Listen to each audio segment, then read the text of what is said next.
అందరికీ నమస్తే అండి. అరుణ్ వేట యూట్యూబ్ ఛానల్ స్వాగతం. నేను మీ కేశవ ప్రసాద్. ఈరోజు మీకు ఈ వీడియోలో ఈరోజు గురు పౌర్ణమి కదండి. గురు పౌర్ణమి రోజు ఎవరిని పూజించాలి అనే దాని గురించి తెలుసుకుందాం.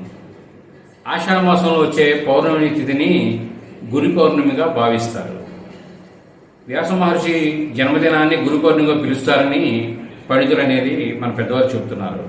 గురువును పూజిస్తే తను పూజించినట్లేనని స్వయంగా వ్యాస మహర్షి చెప్పారంట.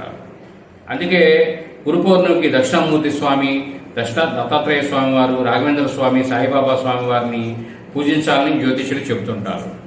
వీరందరూ గురు సమానుడు కనుక. అలాగే వేద వ్యవసాయ నమః అనే మంత్రాన్ని జపిస్తే పూజాఫలం అనేది దక్కుతుందని పండితులు చెబుతున్నారు. ఈ వీడియో మీరు పూర్తిగా చూసినందుకు ధన్యవాదాలు. మేము మరిన్ని వీడియోలు చేయడం కోసం లైక్ చేయండి, షేర్ చేయండి, తప్పకుండా సబ్స్క్రైబ్ చేసుకోండి. Thank you.